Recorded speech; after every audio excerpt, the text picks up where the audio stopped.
my name is Ms. Choate, and we are going to learn about Kuba masks today. And so if you're new and you haven't seen me before, I've done different art videos on the Winfield Public Library page as well as on my own YouTube channel.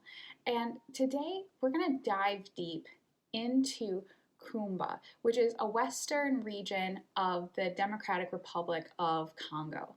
So these masks were in the late 19th and 20th century, and some of the background is these masks were worn for different celebrations, and they were used during dance rituals, and for people who lived in Central Africa, they used them in funeral ceremonies for high-ranking men of their area, or to honor an important guest who was visiting.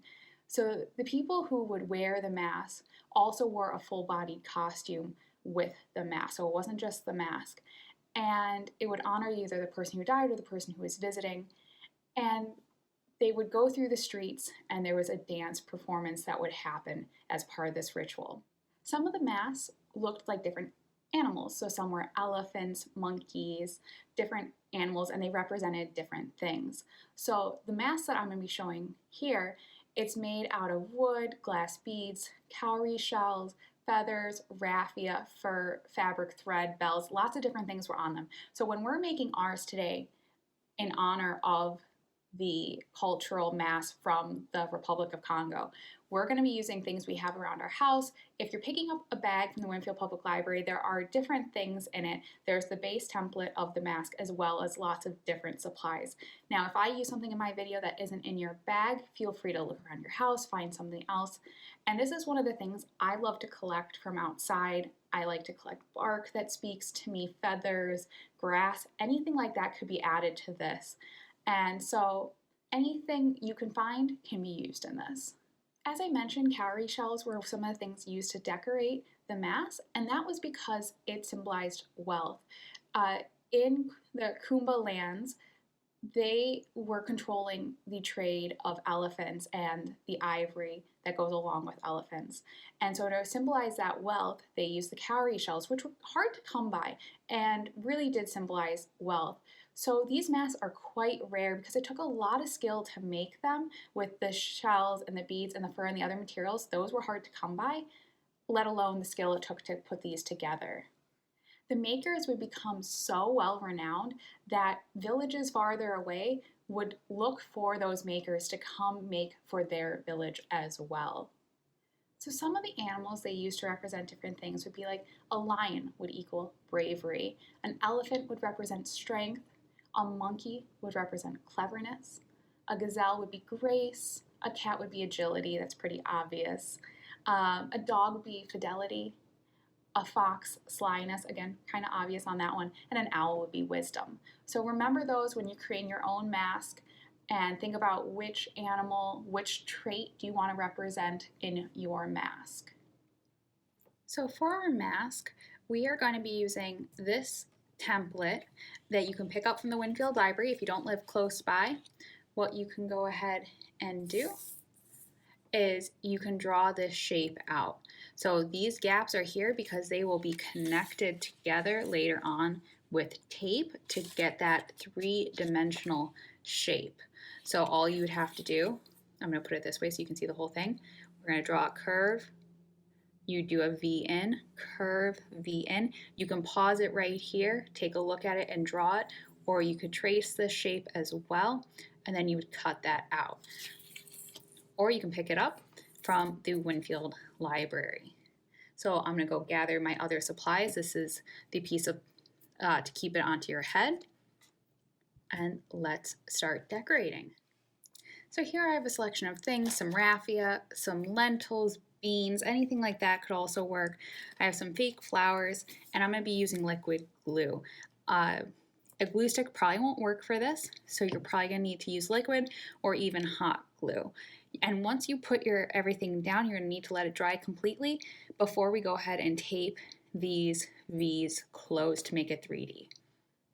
Some other things you can add would be feathers, yarn, beads, all of these things are good. And one thing I've been doing my whole life is I've been collecting feathers.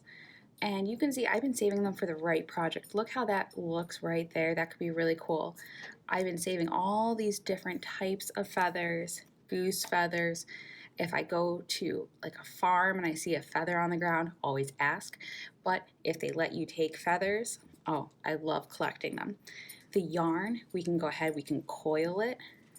We can put our glue on the, remember we cover our glue, and then we're gonna coil it.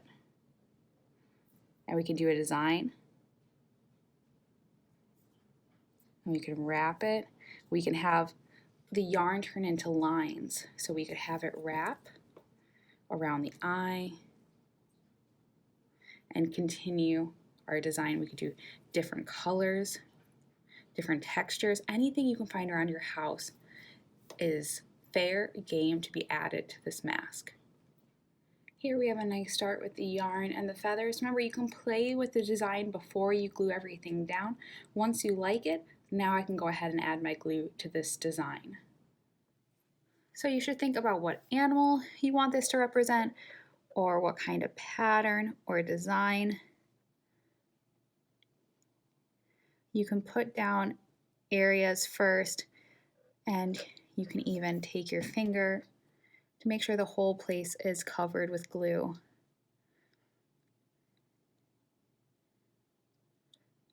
And now I'm going to go ahead for this area and I'm going to put these lentils there.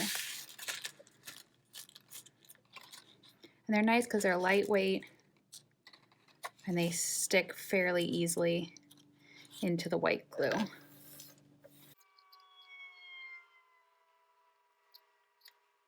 And once you like how that looks, I think I might even do the second area here with that as well.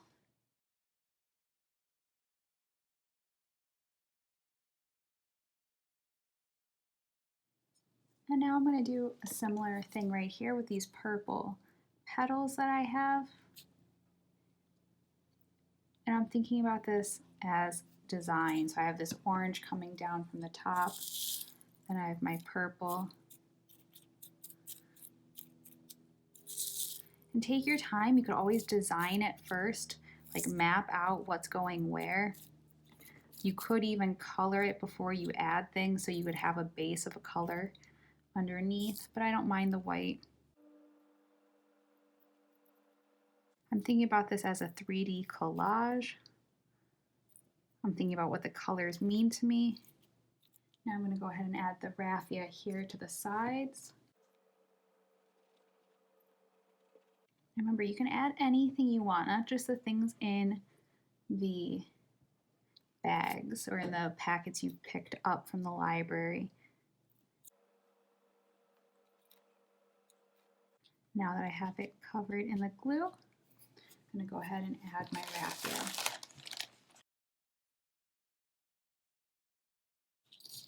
This is quite messy, and that's okay.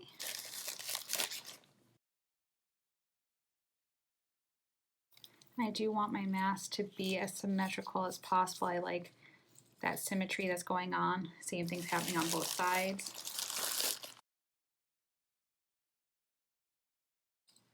Depending on what you're adding to your mask, this is where other types of glue would be helpful, like a hot glue.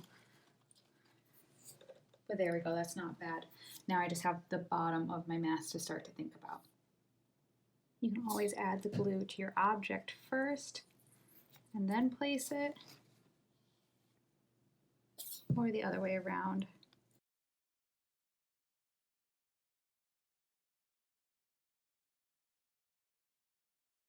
Once you get it to a place that you like, you let it dry, and then we're going to be flipping it over and connecting the V's with clear tape on the back, or really any color tape on the back.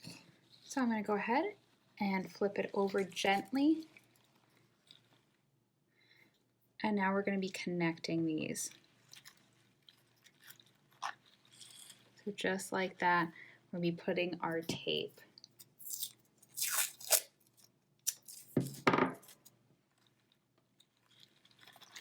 And if some of your things fall off, you can always reattach them after. And you might find some of those things don't really want to stay. That's okay. So now we're going to do this to all of our seams.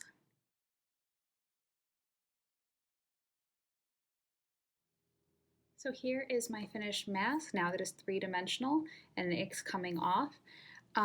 You can see that there's certain areas that I really like more. I like the lentils and these flowers. I even like some of the raffia. Some of it had a harder time. I probably didn't give my glue enough time to dry.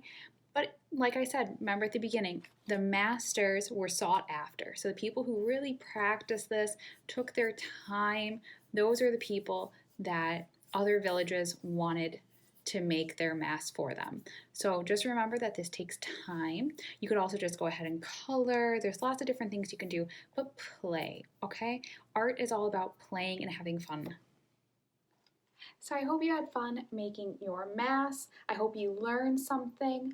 And I hope you really just let yourself enjoy the process and really played with supplies. So I know you got certain supplies. I hope you kind of like rummage through the house to find some other things as well and really play with pattern, play with design.